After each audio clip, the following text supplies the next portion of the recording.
Hello everybody, it's Dave here and I hope you've had a good day today wherever you are.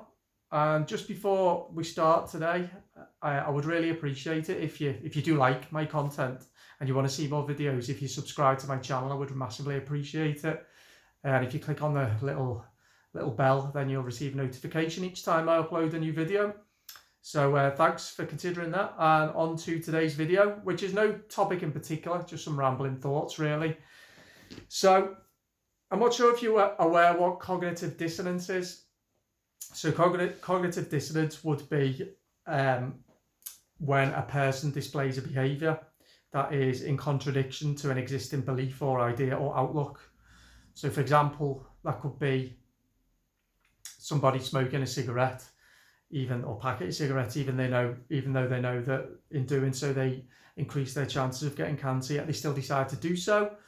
Or somebody eating a burger and chips every day for 5 years, even though they know that in doing so they risk having a heart attack, yet they still decide to do so. So those two examples. So some recent examples could be deciding to stay at home for the very minimum 3 weeks, or in some cases 6 months. Or it could be every time you leave the door, every time a person leaves the door of the house, putting a mask on. It could be somebody fitting a mask to the face of their young child when they go out with them. So there's 3 recent examples of what I would term cognitive dissonance, because I don't think there's anybody in their right mind who, if asked to do those things last year, say 12 months ago, would have thought that was in any way a good idea. In fact, I think everybody, or virtually everybody, will have been utterly shocked at those types of behaviours, which are now commonplace. And it brings to mind the analogy of the frogs in the water, because as more and more people do start opening their minds up to what's going on here, and that is starting to happen very slowly, too slowly for my liking, but it is happening. There are others who are still completely myopic in the way that they are, I was going to say analysing the situation, but these individuals aren't analysing the situation in the way that they are continuing as if there's nothing wrong. And it brings to mind the analogy of the frogs getting put into the warm water and enjoying a warm bath, and the temperature's brought up ever so slightly, imperceptibly, so the frogs can't feel it, and the water gets warmer and warmer and warmer, but they don't notice because they're still enjoying it, until it gets to the point where it's virtually boiling and they suddenly realise they need to get out and they can't. It's too late. And this is what worries me, is that at some point in the next few months, I would suggest, the reality of the fact that a great big fat lie, the worst lie that's ever been told in all of human history, has been told, will hit home. But by then, just as the frogs are incapacitated and are unable to leap out of the water, is it going to be too late for all of us to rescue ourselves? So, and I've alluded to this in other videos as well. This isn't necessarily about finding the truth. It's about exposing the lie. It's easier to expose a lie than to find a truth, because the truth will be different to everybody. Everyone will have a different interpretation of it. But I'm very, very confident that come a few months' time, I think the world will be united in the knowledge that they've been lied to. Come back to me in a few months and we'll see if I'm right. Anyway, so where are we? How have we got here? Again, I may be covering a couple of topics that I've talked about previously, but I do think there is an incredible naivety on the part of some individuals, and an incredible complacency on the part of others as well. We have to consider that we've been lied to. We have to acknowledge and countenance that terrible, terrible evil may be stalking us. And we have to open our minds to these possibilities, as difficult and challenging as that is. I am trying to, as I'm doing these videos, trying to connect in different ways. I do get angry sometimes. I get angry more at the lack of willingness of many in the public to engage in this than the actual, what I term as evil itself. But I try as well to understand why large sections of the public may be frightened to engage, unwilling to engage, too lazy to engage, and attempt to provide some context as to why that is. So, what did get us to the point that we're at, where, large sections of the world, particularly in the West, and I'll talk about Western culture because that's the culture that I understand, particularly, in the UK, America, Canada, and Australia. So use those four countries, but to a very, very similar degree, Western European countries as well. But what got us to where we are? So let's talk about culture, which is a hard word to define. What is culture? But if we consider the end of the Second World War as we move from wartime into peacetime, and many of the inventions during the Second World War were then able to be put to use for the new priorities of people in the West, which was for convenience and comfort, which you can understand after the turbulent times of the pretty much the first half of certainly the last 30 years prior to the end of the Second World War. So convenience culture, and most of these are a lot of these are American exports as well. Convenience culture, can we have everything that we want when we want it, and can we have it right now? Junk food culture as well, so cultivating an unhealthy approach to diet, which is very, very prevalent in the West, particularly in the UK and in America. Celebrity culture as well, which I think is a part of the wider malaise actually, and in Western society, really, our obsession with vacuous celebrities and that vacuous, empty-headed celebrities, virtue signaling celebrities and their empty lives. They are, not many of them anyway, are individuals worth aspiring to, in my opinion. The rise of the political correctness movement in the 1980s and 1990s, which has morphed into a fascist woke movement, which is the most backward, regressive, vitriolic and nasty movement I think I've ever observed. Designed to intimidate and designed with the intention of controlling speech and controlling thoughts. Social media, the rise of social media, which isn't, but social media itself, the platform isn't a problem in regards to the platform itself, because it exposes people for who they are.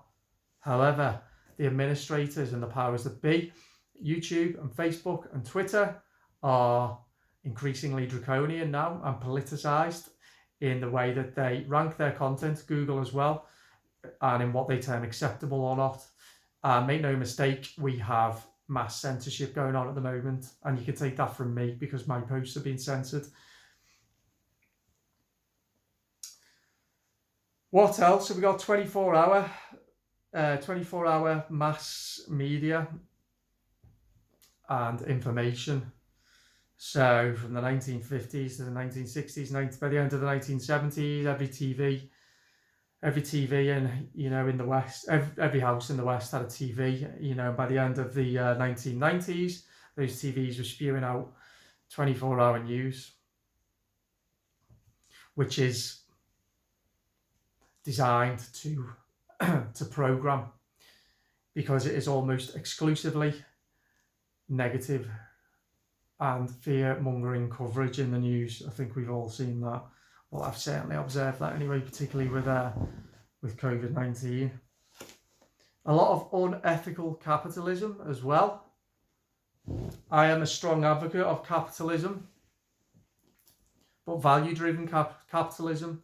So businesses that have strong, well thought through and altruistic values. I would argue that particularly many multi-million and multi-billion pound transnational corporations, they exist to make profit and to exploit, and not to provide well, they do provide value, which is why they make profits, but they're certainly not ethical, a lot of them anyway.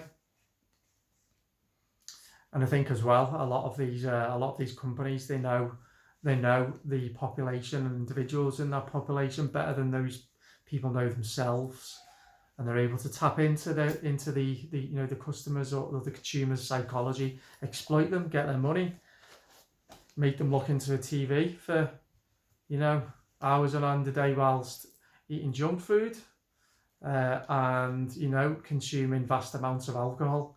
And that is our society in the West now. And I say all these things as somebody who takes part in that culture as well myself. I'm just talking as a comment on society. I've talked about it before, the businesses that exist to keep us stupid, sedentary and sedated, i.e. easier to control and to manipulate. As soon as you can control somebody's behaviour, you can then start controlling their thoughts as well, particularly if the information that they're privy to is censored along the way, which it is. What else have we got here? The erosion of free speech, which is pretty terrifying, and this has been going on for a number of years now. The correct opinions must be voiced.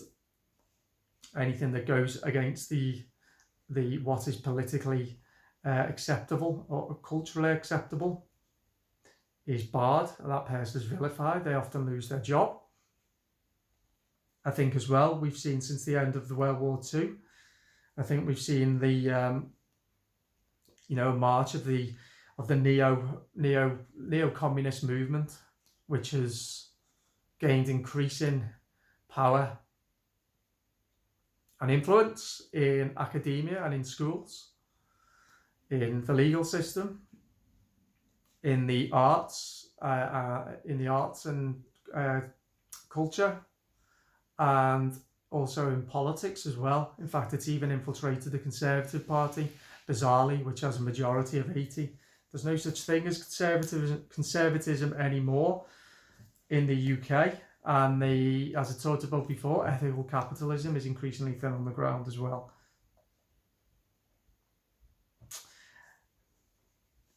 There is a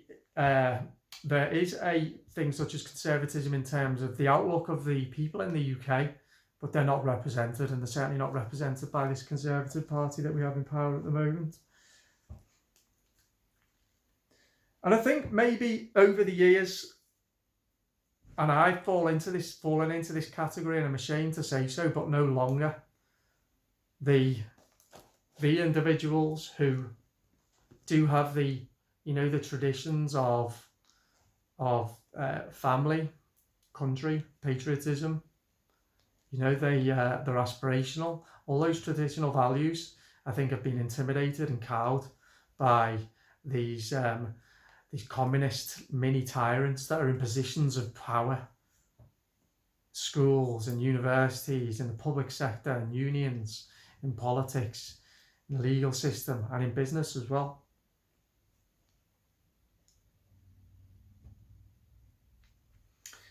Now, what else have we got?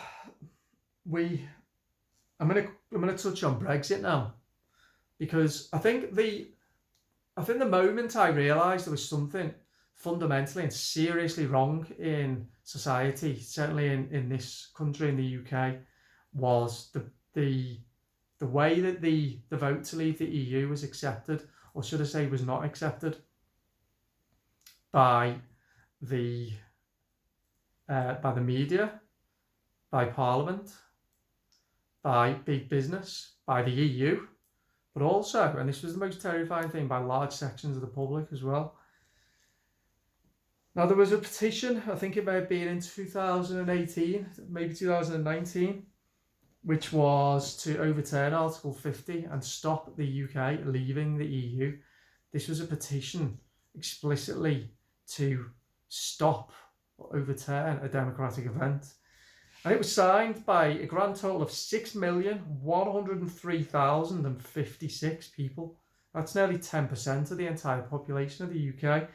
Except it's even more because obviously people aged 18 and under aren't eligible to vote. So that is a highly significant number, a significant minority of individuals in the UK do not accept democracy as a concept. Or maybe they do, but they only accept democratic outcome if it's one that they agree with, i.e. if the electorate votes the right way. Now, I think this was the moment, I think, when I thought the race, I've been commenting on it for a number of years, really, about the demise of, values in society, in society itself in this country. I think that was the moment, really, where I realised we had a serious, serious problem. So, what is happening now? And I come back to what I talked about earlier in the video. What is happening now? Well, let's say nobody knows. Okay, I certainly don't know, but it is everybody, every adult's responsibility here to consider that question very deeply and to apply some complexity to it and to spend a little bit of time, I think, in trying to figure out, especially if your gut instincts telling you something is not right.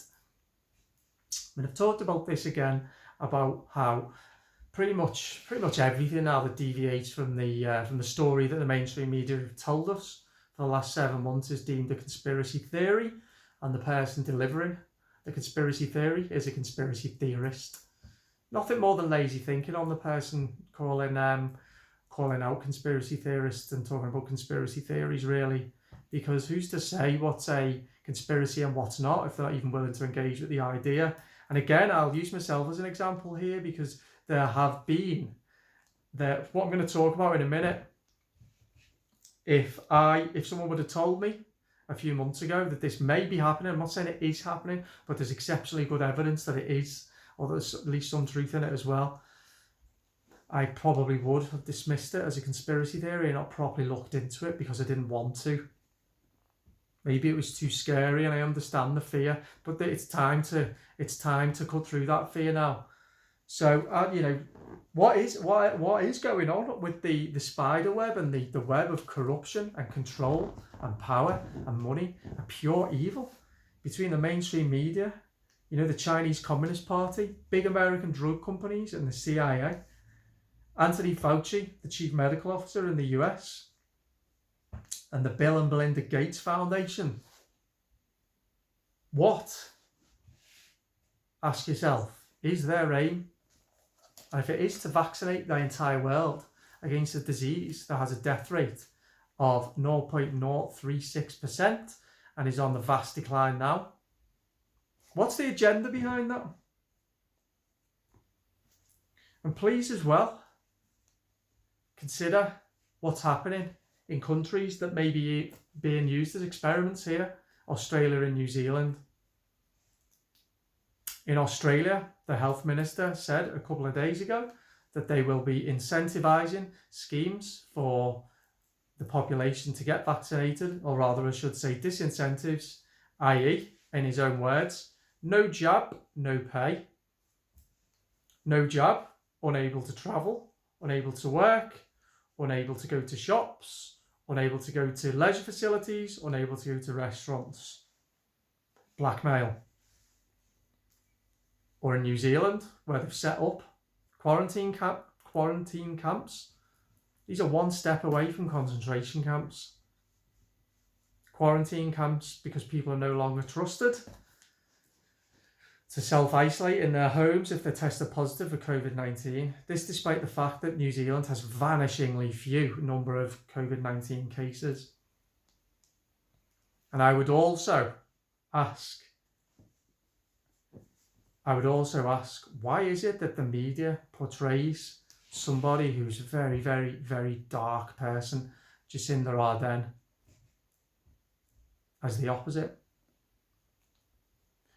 I think it's telling the way that Jacinda Ardern is portrayed in the media, because if Donald Trump, for example, had implemented the measures that she had, he would have been absolutely vilified and castigated. Please ask yourself these questions.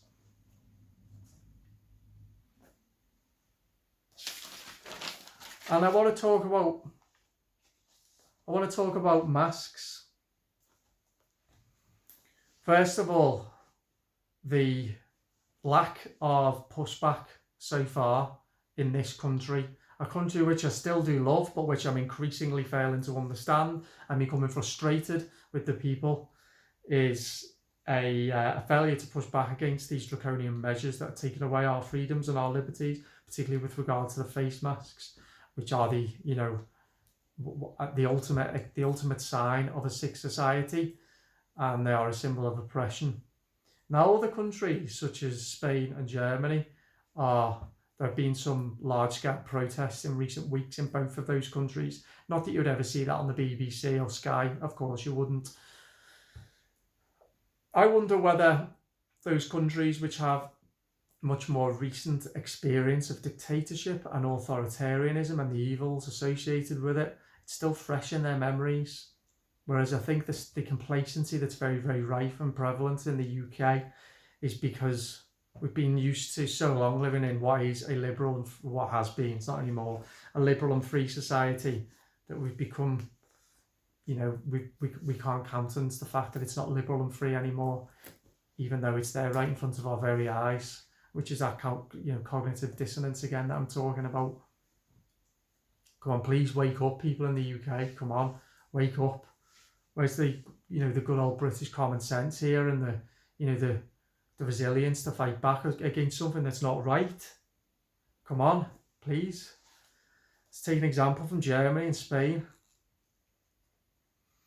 And just as a last point as well, I think masks, the wearing of masks, the literal covering of a face with masks, I think covers some, or is a literal expression of some deeper kind of like metaphorical issues and problems within our society now. Because I think a lot of us I think hide behind a mask in our everyday lives. A lot of us are scared to show our proper, true, authentic, sides for fear of being judged. I think as well, it's the cowering in fear when we're wearing a mask, cowering in fear at authority because they've told us to do it.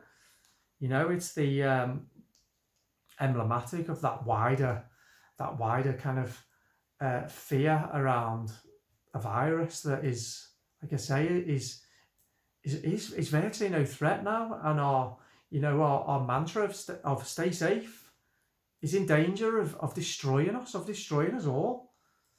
I think as well, we're all, anyone who's wearing a mask, I go out and see them on the bus, I see them in the shops, look like zombies. They all look the same. Again, it's a manifestation of a society where, of mass conformity. We're all increasingly conforming to these unhealthy, and not all of us, a lot of people increasingly conforming to these unhealthy and like homogenous lifestyles involving, alcohol and junk food and brainless TV and celebrity gossip. And as well, and this is the worst one, the self-righteousness that I think has been a feature of society certainly in the last decade, particularly prevalent on Twitter. Wear a mask and you're a good guy. You're keeping everybody safe. I think that's fake, actually. I think if people really were scared of the virus, they wouldn't be going out shopping. They'd be ordering online. And I also don't buy into the fact as well that they're doing it to keep other people safe. Because generally, I'm hearing I'm seeing a lot of dissent in society amongst the individuals within that society, a lot of spitefulness and a lot of arguments, which isn't surprising because we are very, very divided. I don't know whether that many people really do care about, about somebody they've never met, and whether their action in putting a mask on is gonna help save lives, or whether that's just a convenient line to utter to make themselves feel better. That's what I think. And again, something I think a lot of people know, it's wrong, it's immoral, and they're doing it anyway. Back to the cognitive dissonance. So there we are. It is time now. A summer turns to autumn, and autumn turns to a winter. A winter in which a storm is coming, and a winter in which I don't know how many victims that storm's going to claim. It's time to open our minds up, to challenge our beliefs, and to ask the questions that need asking. Because we need to do this, not only for our societies now, and to preserve what freedoms we've got left, but also to make sure that we leave behind a society that is as free and democratic for the next generation. Okay, I think that'll do it. That's nearly 27 minutes. Hope you enjoyed this video, and I'll speak to you soon. Okay, bye-bye.